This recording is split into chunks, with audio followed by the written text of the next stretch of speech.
Thanks so much for tuning into this leg of BQ Conversations. And our guest today is Taimur Baig of DBS. He needs no introduction. And he's written a wonderful note. He actually did a conversation with select people, which I couldn't attend. And therefore, we requested him to try and do a conversation with us separately, which he's agreed to. Taimur, great having you. Thanks for taking the time out. Hi, Neeraj. How are you doing? Good to see you. Likewise, Taimur, the pleasure is entirely mine. Let's start off, Taimur, with the note that you guys have come out with. And it's an interesting move that has happened, or in the sense everybody is talking about how the US inflationary pressures, if they go off, that will be accompanied by, or that will be the follow through of slowing growth. Now we are seeing some bit of deflation, if you will, but which is accompanied by resilient growth. So it's an interesting change in the mix, if you will. It's a very interesting change, and it also tells you that sitting here in Asia, where our lens is so much driven by trade, manufacturing, goods demand, that we sometimes put way too much emphasis on that when we're thinking about the health of the global economy. The world relies on manufacturing, but the services part, whether it is in India or here in Singapore where I live or in the United States, play an extremely important role. What we're seeing in the US right now is that there are parts of the goods economy which is slowing. No question about that. You talk to any exporter or producer of electronics material, they'll tell you there is a lot of slowdown going on.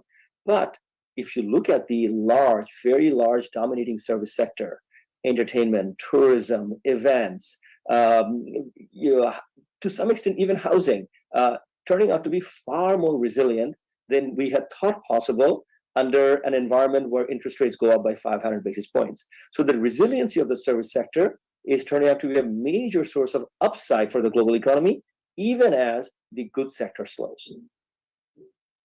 Are you constructive on global economic growth in light of the fact that US is resilient, but China is certainly coming off?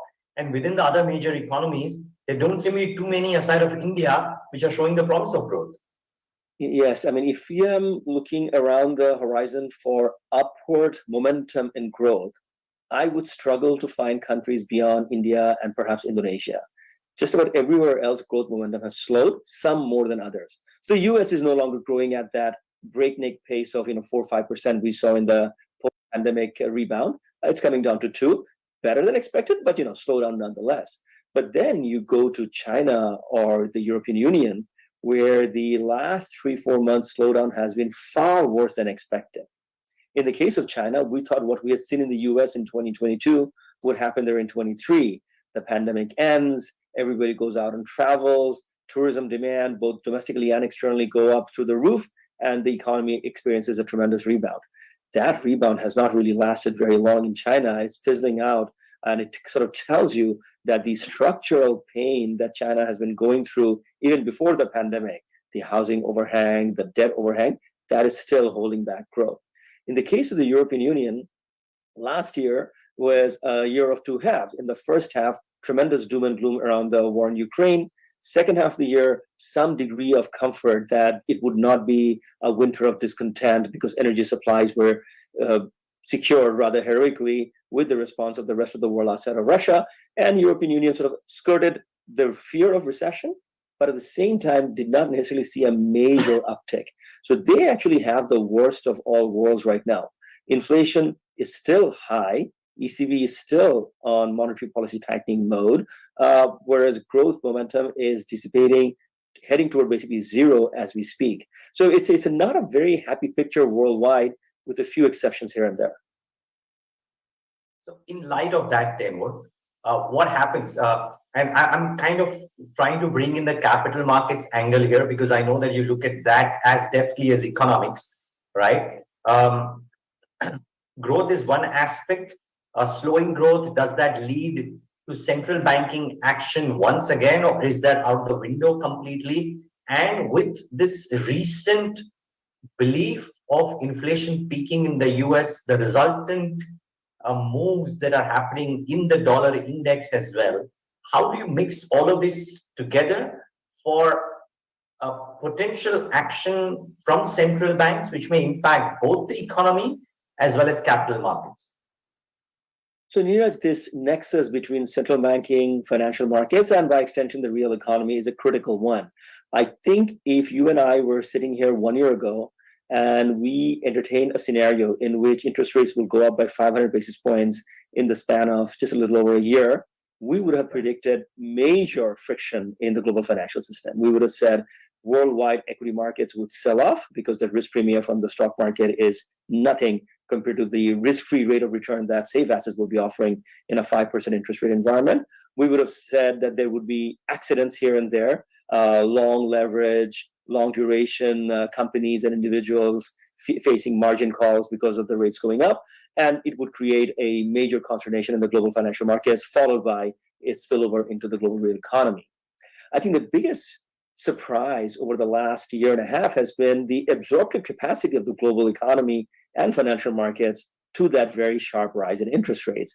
I really don't think anybody could have imagined such a, at least so far, maybe fingers crossed so far, a smooth transition to the higher interest rate regime or the normalization efforts. So that's extremely important to keep an eye on, that so far, other than a few hiccups in the US markets where we saw SVB and First Republic and a few banks getting under trouble, we haven't had any major financial market friction. And the equity market, particularly in the US, of course, is a bit of a narrow story, right? We have a few market leaders who have done extremely well around the entire AI narrative, and a few product launches here and there. But by and large, when you look at, say, for example, the Russell 2000 in the US, the stock market is doing what you would expect in a high interest rate regime, which is not that much interest in a broad range of stocks. But the US is such a juggernaut and global leader in high tech that even in a time like this, when monetary policy cycle is rather adverse, you could have some global market leading rally in the US, albeit a rather narrow one. And for the rest of the world's financial markets, again, we haven't seen any major sell-off, with the exception of a few debt-ridden emerging market economies in the lower end of the income spectrum. But by and large, mid and high-income economies, financial markets have turned out to be more resilient than we had expected. So far, so good. So far, so good. Yep. Do you reckon that it continues to stay that way, or at some point of time, the market takes cognizance of what you just said, that US, save for what the market is showing and AI is showing, the economy, ho-hum, nothing too great about it, though I think in some quarters you would say that the economy is holding out, but China doesn't have the potential to grow well. In fact, I saw your presentation which speaks about a fairly, not sharp degrowth, but a pull back onto growth estimates on Chinese growth as well for the rest of the year relative to what was earlier estimated. So what happens there then? So I think the issue with China, first, a little bit of perspective. It is the second largest economy in the world. And even in the bear case scenario where it goes by 3 to 4%, it's still an astonishing amount of growth for the global economy. We're just used to China delivering high single-digit growth, and therefore 5 looks like a disappointment, 3 or 4 look like a disaster. But we're talking about, $17-18 trillion worth of GDP. So even at a 4% growth trajectory or 5% growth trajectory, China is still going to be a very substantial contributor to global demand. That doesn't detract from the fact that on the margin, given that global commodity markets, global financial markets are used to very strong Chinese growth, a climb down in that rate of growth creates some degree of problems for investment decision making, for portfolio allocations, and so on. So it's interesting, the juxtaposition between the US and China. Over the last 10, 15 years, with a few exceptions here and there, the US economy has done okay, not amazingly well, 2-3% growth year after year, and until a few years ago, very, very low inflation, which is also symptomatic of weak demand. But during that time, US financial markets have done spectacularly well. Now, China, although we're talking about recent slowdown narrative and some degree of issues with structural problems, on a 10, 15-year horizon, Chinese economy has done extremely well, has gone from 4th, 5th largest economy in the world to arguably the 2nd or the 1st largest economy in the world. But during that time, despite the strong economic performance, Chinese financial markets have done terribly. So that bifurcation between ordinary economic growth and spectacular financial market return in the US versus, over in totality, pretty good economic performance and abysmal financial market return in China is one thing that we need to keep an eye on, that eventually things do catch up. Economic performance and financial market performance should be interrelated. But even on a 10, 15-year horizon, you could have very different outcomes between economies and markets. Oh, yes, most certainly. One only hope that doesn't happen in India, Taimur. What's your sense here, considering the fact that growth seems to be looking strong? We seem to be in a favorable geopolitical position as well. Make in India by Indians and by people outside also seems to be a here and now, but just that the ask is very high for this to happen. So put this into perspective for us. How do you see growth in India currently? And how do you see growth in India over the course of the next 2-3 years, given that there is a glide path to fiscal deficit, and currently most of the capex that is coming in is government funded, nearly 80-20 or 70-30, if I'm not getting it wrong. You and I have been discussing in the Indian economy for a very long time. And as you know, I'm not seldom in the rah-rah camp. I take a rather sober view. But even within my somewhat, sober perspective, I would say that it's been a long time since I managed to fill so many rows with tailwind-related developments for India. So we were making a presentation yesterday, and I had to spread the positive developments in 2 columns, cyclical and structural. And each of those columns, I started running out of space. And this is, again, a remarkable thing. I've been covering India for 2 decades now, and I don't think I've managed to fill that table with my rather, sober, jaundiced view of the global economy so easily. So that's a good thing. So what's in that table that is making me feel, somewhat giddy after probably the first time with respect to India? Look, on the cyclical side, a lot of things are happening, right? I mean, the RBI has raised rates by 250 basis points, probably doesn't have the need to hike any further, especially if food and fuel prices go in the right direction. We have seen the current account, which has always been India's Achilles heel, again, on the back of softening commodity prices, and perhaps to some extent, a bit of a subdued nature of import demand for certain goods is under a very good situation, which bodes well for the rupee, the reserves, and so on. We are also seeing this move sort of globally, thinking about reorientation of supply chain and so on, and that dialogue to a large extent includes a country like India, and India is a very big beneficiary of that.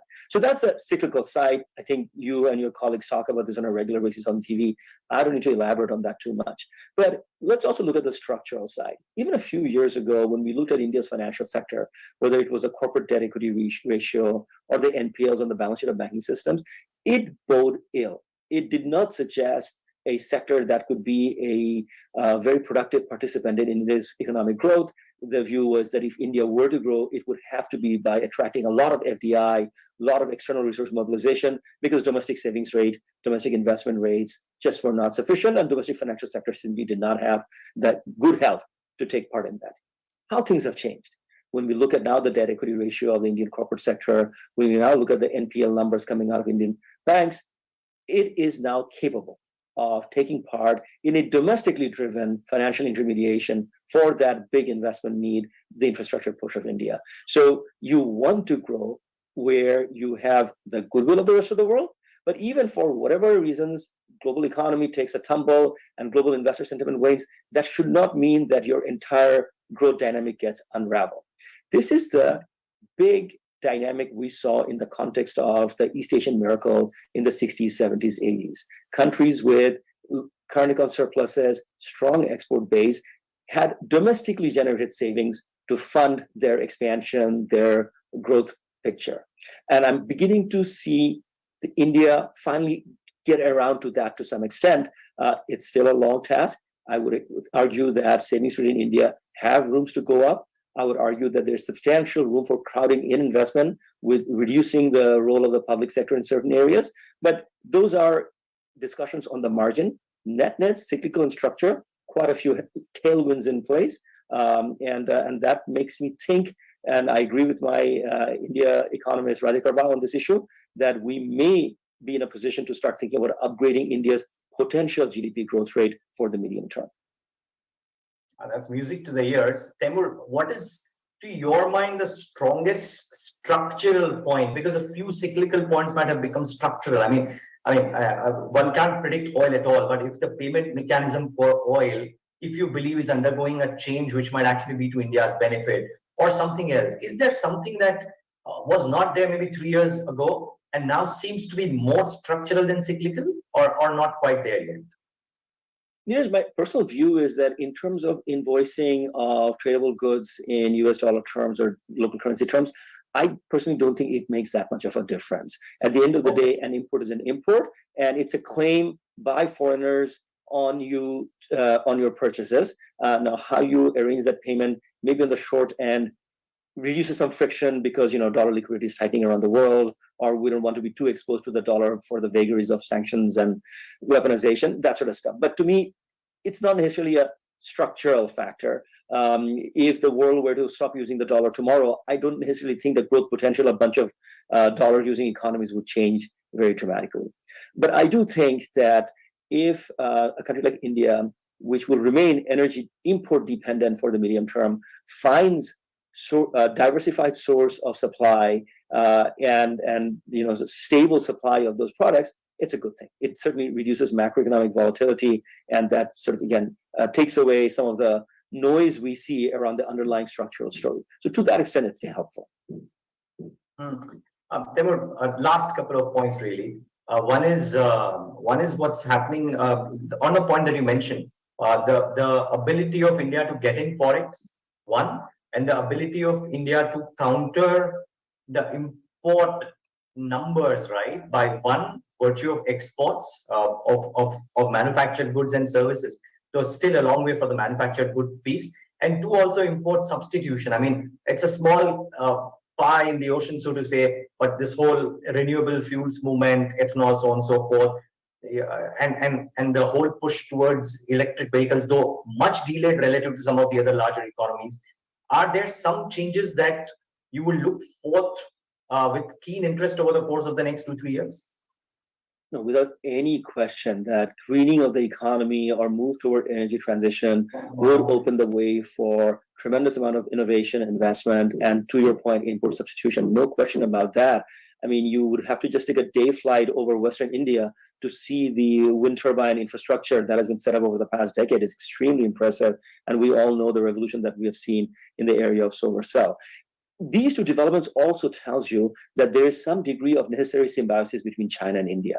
Of course, India would like to become self-sufficient in its own manufacturing of alternative energy, but it should also take full advantage of the progress that China has made in terms of driving down the cost of solar panel production and the various technological breakthroughs they're making on the wind turbine side.